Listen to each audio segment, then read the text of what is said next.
નમસ્કાર. આજના આપણા આ ખાસ ગહન વિશ્લેષણમાં આપણે એક એવા વિષયના મૂળ સુધી જવાના છીએ જે સદીઓથી આપણી સંસ્કૃતિનો હિસ્સો છે, પણ આજે આપણે તેને માત્ર કોઈ પરંપરાગત તહેવારની દ્રષ્ટિએ નહીં જોઈએ. બિલકુલ નહીં. હા, આપણે તેને એક અત્યંત ગહન, મનોવૈજ્ઞાનિક અને બ્રહ્માંડ વિજ્ઞાનના સ્તર પર સમજવાનો પ્રયાસ કરીશું. આપણી પાસે આજે જે સંશોધનો, ધાર્મિક ગ્રંથોના અર્થઘટનો અને જ્યોતિષીય ગણતરીઓનો સમન્વય છે, તે બહુ સ્પષ્ટ કરે છે કે વર્ષ 2026ની ચૈત્ર નવરાત્રિ કોઈ સામાન્ય ઘટના નથી. સાચી વાત છે. એટલે આ માત્ર 9 દિવસના ઉપવાસ કે ગરબા પૂરતો સીમિત વિષય નથી રહ્યો. આપણે વાત કરવા જઈ રહ્યા છીએ 19 માર્ચથી 27 માર્ચ 2026 સુધી ચાલનારા એ સમયગાળાની, જેમાં બ્રહ્માંડની ઊર્જા એક એવા સ્તર પર પહોંચે છે જ્યાં આંતરિક શુદ્ધિ સૌથી વધુ શક્ય બને છે. જો આપણે આ સમયગાળાના મહત્વને વધુ વ્યાપક દ્રષ્ટિકોણથી સમજીએ ને, તો આ માત્ર ઋતુઓ બદલાવાની પ્રક્રિયા નથી. આ ચૈત્ર નવરાત્રિથી જ હિન્દુ નવવર્ષ શરૂ થાય છે. એટલે કે આપણું વિક્રમ સંવત 2082 પ્રારંભ થઈ રહ્યો છે. આંતરરાષ્ટ્રીય કેલેન્ડર ભલે જાન્યુઆરીમાં બદલાતું હોય, પરંતુ કોસ્મિક લેવલ પર એટલે કે બ્રહ્માંડના સ્તર પર નવું વર્ષ ચૈત્ર મહિનાથી જ શરૂ થાય છે. આ બહુ રસપ્રદ છે.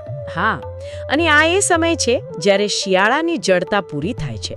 વસંત ઋતુના આગમન સાથે સમગ્ર પ્રકૃતિમાં એક નવી પ્રાણ ઊર્જાનો સંચાર થાય છે.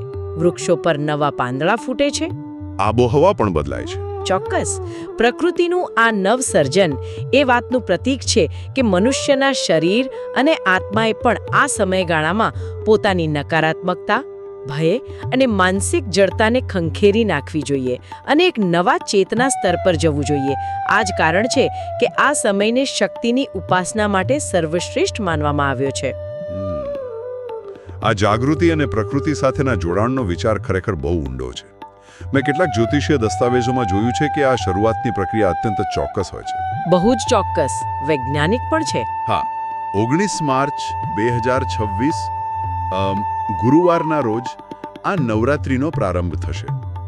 અને જ્યારે આપણે શરૂઆતની વાત કરીએ, ત્યારે સૌથી પહેલો તબક્કો આવે છે ઘટ સ્થાપન, એટલે કે કળશ સ્થાપના. બરાબર, કળશ સ્થાપના. ગણતરીઓ દર્શાવે છે કે 19 માર્ચે સવારે 6:52 થી 7:42 સુધીનો સમય આ માટે સર્વોત્તમ છે. પરંતુ મારો પ્રશ્ન એ છે કે જો આ સવારનો 50 મિનિટનું મુહૂર્ત ચૂકી જવાય, તો એક વિકલ્પ તરીકે બપોરે 12:04 થી 12:53 સુધીના અભિજીત મુહૂર્તનો ઉલ્લેખ કરવામાં આવ્યો છે. હા, એ બહુ મહત્વનું મુહૂર્ત છે. તો આ અભિજીત મુહૂર્ત પાછળનું વિજ્ઞાન શું છે? શા માટે બપોરનો આ સમય આટલો બધો શુભ ગણાય છે? આ એક બહુ જ રસપ્રદ જ્યોતિષીય અને ખગોળીય બાબત છે. અભિજીત મુહૂર્તને સમજવા માટે આપણે સૂર્યની સ્થિતિને સમજવી પડે. ઓકે. જ્યોતિષશાસ્ત્રમાં અભિજીત મુહૂર્ત એટલે બપોરનો એ ચોક્કસ સમય જ્યારે સૂર્ય આકાશમાં બરાબર મધ્યમાં હોય છે. એટલે કે એકદમ પીક પર. હા, એકદમ પીક પર. તે પોતાના સૌથી પ્રભાવશાળી અને શક્તિશાળી બિંદુ પર હોય છે. સૂર્યની આ પ્રચંડ ઊર્જા અને કિરણો પૃથ્વી પર સીધા પડે છે, જે વાતાવરણમાં રહેલા મોટા ભાગના નકારાત્મક દોષોને કુદરતી રીતે જ નષ્ટ કરી દે છે. અચ્છા. એટલે જ જો સવારનો સમય ચૂકી જાય, તો સૂર્યના આ સર્વોચ્ચ શક્તિના સમયગાળા દરમિયાન કળશ સ્થાપના કરવી અત્યંત શુભ અને સફળતા આપનારી માનવામાં આવે છે. અને ખરાબ ગ્રહ દશાઓ હોય તો? તે ખરાબ ગ્રહ દશાઓની અસરને પણ બહુ હદે ઘટાડે છે. આ ખગોળીય સમજૂતી બહુ તાર્કિક લાગે છે. હવે કળશ સ્થાપના વિશે વાંચતી વખતે મેં એ પણ નોંધ્યું કે આ માત્ર કોઈ માટીના વાસણની પૂજા નથી. ના, બિલકુલ નથી. તે એક રીતે સમગ્ર બ્રહ્માંડનું માઇક્રોકોઝમ, એટલે કે એક સૂક્ષ્મ સ્વરૂપ છે. આપણે કળશમાં ગંગાજળ, સિક્કો, સોપારી અને પંચરત્ન મૂકીએ છીએ. હા, અને ઉપર આંબાના પાન અને નાળિયેર. બરાબર. જો આપણે આને ઇકોલોજીકલ અથવા મનોવૈજ્ઞાનિક દ્રષ્ટિએ જોઈએ, તો આખરે આ શું પ્રસ્થાપિત કરે છે? તમે આને બરાબર પકડ્યું છે. આ એક અત્યંત ઉચ્ચ કક્ષાની પ્રતિકાત્મક વિધિ છે. કળશ પોતે પૃથ્વીનું પ્રતીક છે. તેમાં રહેલું જળ એ જીવનનો આધાર છે, જે શાંતિ અને શુદ્ધિનું પ્રતીક છે, જેને આપણે વરુણ દેવનું આહ્વાન કહીએ છીએ. ઓકે. સિક્કો અને પંચરત્ન વિશે શું? સિક્કો અને પંચરત્ન ભૌતિક સમૃદ્ધિ દર્શાવે છે. જ્યારે આંબાના પાન અને નાળિયેર માનવ ચેતના અને પ્રકૃતિની જીવંતતાનું પ્રતીક છે. નાળિયેરને શ્રીફળ પણ કહેવાય છે ને? હા, શ્રીફળ, જે માનવ અહંકારનું પણ પ્રતીક છે. જ્યારે આપણે કળશ સ્થાપના કરીએ છીએ ત્યારે આપણે ખરેખર આપણી અંદર એક સંતુલિત બ્રહ્માંડનું નિર્માણ કરવાનો સંકલ્પ કરીએ છીએ. એટલે કે બહારનું બ્રહ્માંડ આપણી ભીતર પ્રસ્થાપિત કરીએ છીએ. બિલકુલ, જ્યાં ભૌતિક સમૃદ્ધિ, માનસિક શાંતિ અને આધ્યાત્મિક ચેતનાનો સમન્વય હોય. સાથે જ જે ઝવેરા વાવવામાં આવે છે તે સીધી રીતે કૃષિ વિજ્ઞાન અને આવનારા વર્ષની ફળદ્રુપતાનું પ્રતીક છે. આ સમજૂતી પછી તો કળશ સ્થાપના માત્ર એક કર્મકાંડ નથી લાગતી, પણ પ્રકૃતિ સાથેનું એક જીવંત જોડાણ લાગે છે. સાચી વાત. મોટાભાગે આપણે આ 9 દિવસોને માત્ર એક કેલેન્ડરની તારીખો તરીકે જોતા હોઈએ છીએ, પરંતુ આજના આપણા આ વિશ્લેષણમાં ચાલો આ 9 દિવસોને માનવ ચેતના અને મનોવિજ્ઞાનના વિકાસના 3 અલગ અલગ તબક્કાઓ તરીકે સમજીએ. આ બહુ સારો અભિગમ છે. હા, પ્રથમ તબક્કો છે સ્થિરતા અને શિસ્ત. એટલે કે દિવસ 1 થી 3, 19 માર્ચથી 21 માર્ચ, જેમાં શૈલપુત્રી, બ્રહ્મચારિણી અને ચંદ્રઘંટા સ્વરૂપ આવે છે. પહેલો દિવસ શૈલપુત્રીનો છે, એટલે કે પર્વતની પુત્રી. આ શારીરિક અને માનસિક સ્થિરતાનો પાયો કેવી રીતે છે? જો તમારે કોઈ બહુ મોટી ઇમારત ચણવી હોય તો તેનો પાયો અત્યંત મજબૂત હોવો જોઈએ. બરાબર. આધ્યાત્મિક યાત્રામાં પણ એવું જ છે. શૈલપુત્રીએ અડગ વિશ્વાસ અને ધૈર્યનું પ્રતીક છે. બિલકુલ હિમાલય પર્વત જેવી સ્થિરતા. એટલે હલ્યા વગર અડગ રહેવું. હા, આજના અસ્થિર અને ઝડપથી બદલાતા સમયમાં જ્યારે લોકો નાની નાની નિષ્ફળતાઓથી હતાશ થઈ જાય છે, ત્યારે આ સ્વરૂપ આપણને શીખવે છે કે સૌથી પહેલા ભીતર એક એવી સ્થિરતા ઊભી કરો જે ગમે તેવી મુશ્કેલ પરિસ્થિતિમાં પણ તમને ડગવા ન દે. આ યાત્રાનું પ્રથમ પગથિયું છે ગ્રાઉન્ડિંગ. અને આ ગ્રાઉન્ડિંગ પછી આવે છે શિસ્ત. 20 માર્ચ, દિવસ 2 માં બ્રહ્મચારિણી. આજના ડિજિટલ યુગમાં જ્યાં આપણું ધ્યાન સતત ભટકતું રહે છે, આપણું અટેન્શન સ્પેન સેકન્ડોમાં મપાય છે, ત્યાં આ તપ અને પવિત્રતાનું સ્વરૂપ મને બહુ પ્રસ્તુત લાગે છે. જાણે કે કોઈ આધુનિક મનોવિજ્ઞાની આપણને ડોપામાઇન ડિટોક્સ અથવા ફોકસ કરવાનું શીખવી રહ્યા હોય. આ સરખામણી એકદમ સચોટ છે. બ્રહ્મચારિણી સ્વરૂપ એ તપ, ત્યાગ અને સંયમનું પ્રતીક છે. સંયમ એટલે શું? પોતાની ઇન્દ્રિયો અને ઈચ્છાઓ પર કાબૂ મેળવવો. Self control. એક્ઝેક્ટલી. જ્યારે તમે 9 દિવસ ઉપવાસ કરવાનો સંકલ્પ કરો છો ત્યારે તમે તમારા શરીર અને મનને શિસ્તબદ્ધ કરી રહ્યા છો. આ સ્વરૂપની પૂજા કરવાથી મનમાં એ સંયમ આવે છે જે તમને વિક્ષેપોથી બચાવીને તમારા લક્ષ્ય તરફ કેન્દ્રિત રાખે છે. એટલે કે શોર્ટ ટર્મ પ્લેઝરથી દૂર લઈ જાય છે. હા, તે તમને ઇન્સ્ટન્ટ ગ્રેટિફિકેશન એટલે કે તાત્કાલિક સંતોષની ભાવનામાંથી મુક્ત કરે છે. આ શિસ્તબદ્ધ મન પછી જ કદાચ આપણે આપણા આંતરિક ભયનો સામનો કરી શકીએ. સાચી વાત છે. એટલે ત્રીજા દિવસે 21 માર્ચે માં ચંદ્રઘંટાનું સ્વરૂપ આવે છે, જેમના મસ્તક પર અર્ધચંદ્ર છે. આ સ્વરૂપ સાહસ અને વીરતા સાથે જોડાયેલું છે. એટલે કે એકવાર તમે સ્થિર થઈ ગયા અને શિસ્ત કેળવી લીધી, પછી તમે તમારા આંતરિક રાક્ષસો એટલે કે તમારી એન્ઝાયટી અને ડર સામે લડવા તૈયાર છો. બરાબર ને? બિલકુલ.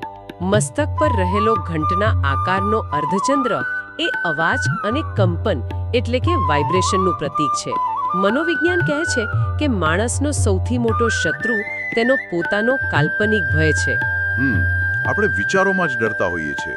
હા, ચંદ્રઘંટા સ્વરૂપની આરાધના એ અવાજને સાંભળવાની અને મનના કોલાહલને શાંત કરવાની પ્રક્રિયા છે. આ સ્વરૂપ અદમ્ય આત્મવિશ્વાસ પ્રદાન કરે છે, જે આજના સ્પર્ધાત્મક યુગમાં માનસિક તણાવ સામે લડવા માટે અત્યંત જરૂરી છે. આ પ્રથમ તબક્કો ખરેખર બહુ પાવરફુલ છે. હવે પ્રવેશ કરીએ બીજા તબક્કામાં, સર્જન, પોષણ અને જીવનનો ઉદ્દેશ્ય. હા, દિવસ 4 થી 6, 22 માર્ચથી 24 માર્ચ. આ તબક્કાની શરૂઆત માં કુષ્માંડાથી થાય છે. અહીં એક બહુ જ ઊંડો અને વિચારવા જેવો ખ્યાલ છે. કયો ખ્યાલ? ગ્રંથો જણાવે છે કે આ સ્વરૂપે કોઈ કઠોર પરિશ્રમથી નહીં, પણ માત્ર પોતાના એક હળવા સ્મિતથી સમગ્ર બ્રહ્માંડની રચના કરી હતી. અદ્ભુત વાત છે આ. આ કોઈ સામાન્ય વાર્તા નથી. મને લાગે છે કે આમાં એફર્ટલેસ ક્રિએશન અથવા જેને આપણે અત્યારે ફ્લો સ્ટેટ કહીએ છીએ તેનું દર્શન થાય છે. આ યાત્રાનો કદાચ સૌથી સુંદર વળાંક છે. આપણે હંમેશા એવું માનીએ છીએ કે કંઈક મોટું સર્જન કરવા માટે અતિશય સંઘર્ષ અને પીડામાંથી પસાર થવું પડે છે. હાર્ડવર્ક કરવું પડે. બરાબર. પરંતુ માં કુષ્માંડાનું સ્વરૂપ દર્શાવે છે કે જ્યારે તમારી અંદરની ઊર્જા સંતુલિત હોય ત્યારે સર્જન એક સહજ અને આનંદદાયક પ્રક્રિયા બની જાય છે. જાણે કે એક નિર્મળ સ્મિત. આધ્યાત્મિક અને આયુર્વેદિક દૃષ્ટિએ જોઈએ તો તેમની પૂજા કરવાથી આરોગ્ય અને આયુષ્યમાં વૃદ્ધિ થાય છે. કારણ કે સ્ટ્રેસ નથી હોતો. બિલકુલ. કારણ કે જ્યારે તમે તણાવ મુક્ત થઈને પ્રસન્નતા સાથે કામ કરો છો ત્યારે તમારું શારીરિક સ્વાસ્થ્ય પણ આપમેળે સુધરે છે. તે એક હકારાત્મક ઉર્જાનું કેન્દ્ર છે. અને જ્યારે તમે કંઈક નવું સર્જન કરો છો પછી તેને પોષણ આપવાની જરૂર પડે છે, જે આપણને 5મા દિવસે 23 માર્ચે માં સ્કંદ માતાના સ્વરૂપમાં જોવા મળે છે. સ્કંદ એટલે કે ભગવાન કાર્તિકે. આ સ્વરૂપ માતૃત્વ, કરુણા અને સંભાળનું પ્રતીક છે. તમે જે વિચારો કે પ્રોજેક્ટ્સનું સર્જન કર્યું છે તેને એક માતાની જેમ ઉછેરવા, તેને પ્રેમ આપવો, આ એક બહુ જ મોટો ગુણ છે. સાચી વાત છે. સર્જન કરવું સહેલું છે, પણ તેને ટકાવી રાખવું અને વિકસાવવું અઘરું છે. સ્કંદ માતા એ જવાબદારી અને વાત્સલ્યનું પ્રતીક છે. એ આપણને શીખવે છે કે શક્તિ માત્ર વિનાશ કરવા માટે નથી હોતી. શક્તિ એ નવસર્જનને પોષણ આપવા માટે પણ હોય છે. અને ત્યાર પછી 6ઠ્ઠા દિવસે 24 માર્ચે માં કાત્યાયનીનું સ્વરૂપ આવે છે, જે આ ઉર્જાને એક ચોક્કસ દિશા આપે છે. એટલે કે ડિરેક્શન. હા. આ સ્વરૂપ ધર્મ, અર્થ, કામ અને મોક્ષ ચારે પુરુષાર્થ પ્રદાન કરનારું છે. હા.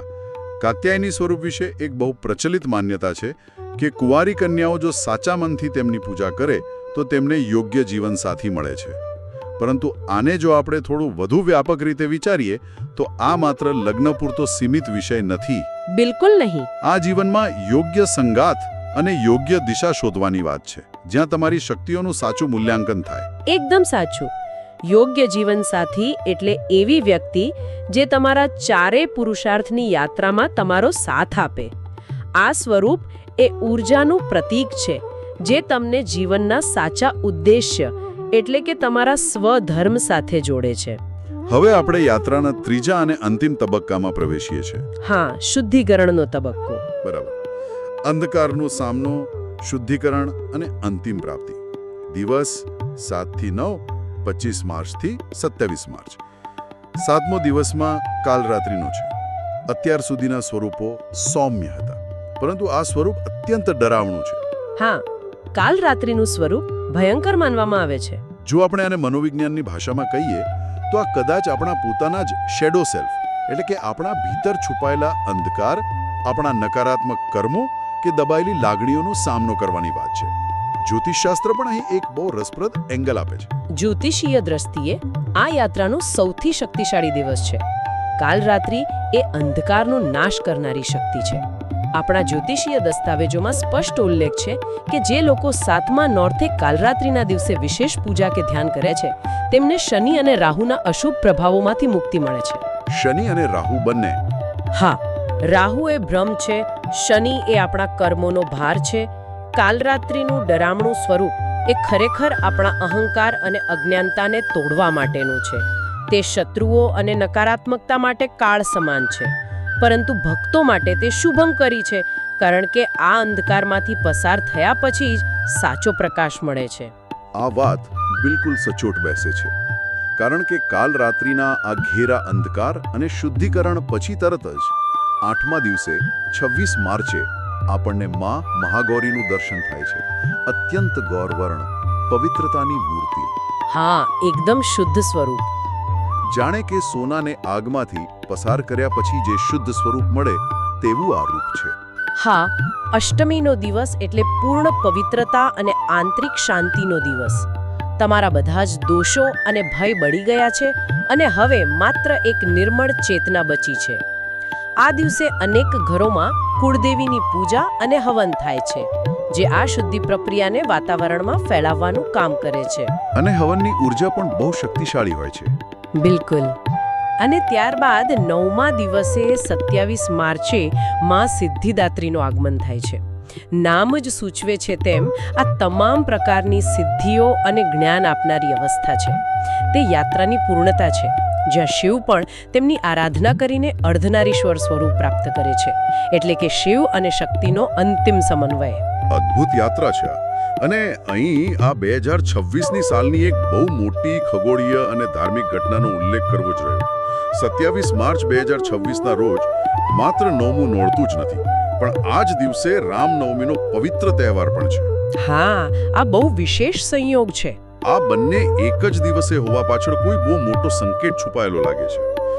એક તરફ શક્તિની ચરમસીમા છે અને બીજી તરફ મર્યાદા પુરુષોત્તમનો જન્મ. આ શક્તિ અને મર્યાદાનો એક અનોખો સમન્વય છે. શક્તિ જ્યારે અનિયંત્રિત હોય ત્યારે તે વિનાશ નોતરી શકે છે, પરંતુ જ્યારે 9 દિવસની આકરી તપસ્યા દ્વારા પ્રાપ્ત થયેલી શક્તિ, એટલે કે માં દુર્ગાની શક્તિ, ભગવાન શ્રી રામના આદર્શો, ન્યાય અને નીતિ સાથે જોડાય છે, ત્યારે તે શક્તિ સમાજના કલ્યાણ માટે વપરાય છે. બહુ જ સુંદર વાત કહી. રામનવમી એ દર્શાવે છે કે તમારી બધી જ સિદ્ધિઓ અંતે તો ધર્મ અને મર્યાદાની રક્ષા માટે જ હોવી જોઈએ. જે સાધકો 9 દિવસ વ્રત રાખે છે તેમણે નવમીના દિવસે હવન કરીને આ શક્તિને સમાજ ઉપયોગી બનાવવાના સંકલ્પ સાથે પારણા કરવા જોઈએ. આ વ્રત અને ઉપવાસની વાત નીકળી છે તો આપણે હંમેશા સાંભળીએ છીએ કે ઋતુ બદલાય એટલે રોગ પ્રતિકારક શક્તિ ઘટે, તેથી ઉપવાસ કરવા. આ વાત તો આપણે સૌ સામાન્ય રીતે જાણીએ જ છીએ, પરંતુ શું આયુર્વેદ કે આધુનિક વિજ્ઞાન આ વિશે કંઈ વધુ ઊંડાણપૂર્વક કહે છે? ચોક્કસ કહે છે. કારણ કે આપણા ઋષિમુનિઓ માત્ર ઋતુ માટે 9 દિવસના આકરા ઉપવાસનો નિયમ ન બનાવે, કંઈક તો વિશેષ હશે જ. આ બહુ ઊંડો વિષય છે. આયુર્વેદમાં એક સિદ્ધાંત છે, લંઘનમ પરમ ઔષધમ, એટલે કે ઉપવાસ એ સર્વશ્રેષ્ઠ ઔષધિ છે. ચૈત્ર મહિનામાં ઋતુ સંધિ થાય છે. એટલે કે શિયાળાથી ઉનાળા તરફનો બદલાવ. હા, શિયાળામાં શરીરમાં જે કફ જમા થયો હોય છે તે વસંતની ગરમી પડતા ઓગળવા લાગે છે અને જઠરાગ્નિ ધીમો પડે છે. જો આ સમયે ભારે ખોરાક લેવામાં આવે તો રોગો થાય, પરંતુ આધુનિક વિજ્ઞાન હવે આને ઓટોફેજી તરીકે ઓળખે છે. ઓટોફેજી? હા, મેં સાંભળ્યું છે આના વિશે. જ્યારે તમે શરીરને બહારથી ખોરાક નથી આપતા ત્યારે શરીર પોતાના જ ખામીયુક્ત અને રોગિષ્ઠ કોષોને ખાઈ જઈને સેલ્યુલર લેવલ પર, એટલે કે કોષોના સ્તર પર પોતાનું સમારકામ કરે છે. Self healing. બિલકુલ. આ એક અત્યંત શક્તિશાળી શારીરિક શુદ્ધિ છે જે મગજને પણ એકદમ સ્પષ્ટ અને શાંત બનાવે છે, જેથી તમે ધ્યાનમાં ઊંડા ઉતરી શકો. એટલે કે શારીરિક ડિટોક્સ દ્વારા આધ્યાત્મિક જાગૃતિ. એકદમ સચોટ વાક્ય છે આ. હવે જ્યોતિષીય ગણતરીઓ તરફ પાછા ફરીએ. વર્ષ 2026ની આ નવરાત્રિની આર્થિક અને સામાજિક અસરો શું છે? નોંધવા જેવી બાબત એ છે કે આ વખતે કોઈ તિથિનો ક્ષય નથી, એટલે કે આપણને પૂરા 9 દિવસ મળે છે. હા, આ એક બહુ શુભ નિશાની છે. પરંતુ સૌથી વધુ ધ્યાન ખેંચે તેવી બાબત એ છે કે આ સમયગાળામાં શુક્રાદિત્ય યોગ બની રહ્યો છે. જે લોકો માટે જ્યોતિષ એક નવો વિષય છે તેમને આ શુક્રાદિત્ય યોગ શું છે અને તે આર્થિક ઉન્નતિ સાથે કેવી રીતે જોડાયેલો છે તે સમજાવશો? હા, ચોક્કસ. જ્યોતિષ શાસ્ત્રમાં સૂર્યને આદિત્ય કહેવાય છે, જે આત્મા, સત્તા અને પ્રાણ ઊર્જાનો કારક છે. જ્યારે શુક્ર એ ભૌતિક સુખ, સંપત્તિ, કળા અને વૈભવનો કારક છે. જ્યારે આ બંને ગ્રહો ગોચરમાં એક જ રાશિમાં ભેગા થાય છે ત્યારે શુક્રાદિત્ય યોગનું નિર્માણ થાય છે. 2026ની ચૈત્ર નવરાત્રિ દરમિયાન આ યોગ બનવો એ એક બહુ જ પ્રબળ આર્થિક સંકેત છે. એટલે આર્થિક સ્થિતિ સુધરી શકે? ચોક્કસ. જે લોકો આર્થિક સમસ્યાઓનો સામનો કરી રહ્યા છે તેમના માટે આ સમયે માતા લક્ષ્મીના સ્વરૂપની આરાધના, નાણાકીય આયોજન અને મંત્ર સાધના માટે સર્વશ્રેષ્ઠ છે. આધ્યાત્મિક ઉર્જાની સાથે સાથે આ સમયમાં યોગ્ય દિશામાં કરેલો પુરુષાર્થ બહુ જલ્દી ભૌતિક સંપત્તિમાં પરિણમી શકે છે. આ સમયગાળામાં કરેલું અન્ન કે વસ્ત્રનું દાન પણ અનેક ગણું પુણ્ય આપે છે. આ બધી જ આધ્યાત્મિક, જ્યોતિષીય અને આર્થિક વાતોની વચ્ચે એક સામાજિક વિધિ સૌથી વધુ ધ્યાન ખેંચે છે અને તે છે કન્યા પૂજન. હા, અષ્ટમીના દિવસે થતું કન્યા પૂજન. પણ જો આપણે તેને એક સમાજશાસ્ત્રીની નજરે જોઈએ તો આ એક બહુ જ મોટો અને ક્રાંતિકારી સંદેશ છે. આ કદાચ આખા નવરાત્રિ પર્વનો સૌથી મહત્વનો સંદેશ છે. આપણે 9 દિવસ સુધી મંદિરમાં રહેલી પથ્થર કે ધાતુની મૂર્તિની આરાધના કરીએ છીએ, પરંતુ સાચો ધર્મ ત્યાં સુધી ફળીભૂત નથી થતો જ્યાં સુધી તમે જીવંત માણસોમાં ઈશ્વરનું દર્શન ન કરો. સાચી વાત. કન્યા પૂજન એ દર્શાવે છે કે સાચી શક્તિ તો આપણા સમાજની દીકરીઓમાં, સ્ત્રીઓમાં રહેલી છે. જ્યાં નારીનું સન્માન થાય છે, ત્યાં દેવતાઓનો વાસ હોય છે. બહુ જ ગહન વિચાર છે આ. જો આપણે મંદિરમાં ભક્તિ કરીએ પણ આપણા ઘરમાં કે કાર્યસ્થળ પર સ્ત્રીઓનું સન્માન ન કરીએ, તેમના અધિકારો છીનવી લઈએ, તો આ બધી જ 9 દિવસની આરાધના એક પાખંડ બની જાય છે. કન્યા પૂજન એ વાસ્તવિક જગતમાં સ્ત્રી શક્તિની સ્વીકૃતિ અને આદરનું પ્રતીક છે. બહુ જ સાચી અને સચોટ વાત કરી. જો આપણે આખી યાત્રાને એક સ્થાને લાવીને જોઈએ તો સ્પષ્ટ થાય છે કે ચૈત્ર નવરાત્રિ અને વિક્રમ સંવત 2082ની આ શરૂઆત માત્ર કેટલાક કર્મકાંડોનો સમૂહ નથી. આ એક આખી ઇકોસિસ્ટમ છે. બિલકુલ, એક સંપૂર્ણ સિસ્ટમ છે. ઘરના દરવાજે આસોપાલવ બાંધવો એ પ્રકૃતિ સાથેનું જોડાણ છે. અખંડ જ્યોત પ્રગટાવવી એ આપણા અજ્ઞાનતાના અંધકારને દૂર કરવાનું પ્રતીક છે.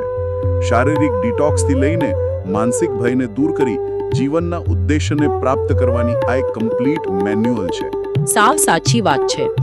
અને અહીં હું સાંભળનાર દરેક માટે એક વિચાર મૂકવા માંગીશ. ચોક્કસ, જણાવો. આજના આ પૃથ્થકરણમાં માં કુષ્માંડા વિશે જે વિચાર આવ્યો તે અત્યંત વિચાર પ્રેરક છે. માં કુષ્માંડા માત્ર એક હળવા સ્મિતથી આટલા વિશાળ અને જટિલ બ્રહ્માંડની રચના કરી શકે છે. તો શું આપણે આપણા આધુનિક તણાવગ્રસ્ત અને કોમ્પ્લેક્સ જીવનમાં નાની નાની મુશ્કેલીઓ સામે એક હળવું સ્મિત ન રાખી શકીએ? આ બહુ મોટો પ્રશ્ન છે. શું આ ચૈત્ર નવરાત્રિમાં જ્યારે આપણે ઋતુ બદલાવાના કારણે શરીરની શુદ્ધિ માટે અન્નનો ઉપવાસ કરી રહ્યા છીએ, ત્યારે તેની સાથે સાથે આપણે આપણા ક્રોધ, અહંકાર અને બીજા પ્રત્યેની નકારાત્મકતાનો પણ 9 દિવસ માટે ઉપવાસ કરી શકીએ ખરા?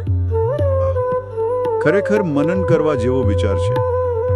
જો આપણે આવું કરી શકીએ તો કદાચ વિક્રમ સંવત 2082 ખરા અર્થમાં આપણા માટે એક નવું અને ક્રાંતિકારી વર્ષ બની રહેશે.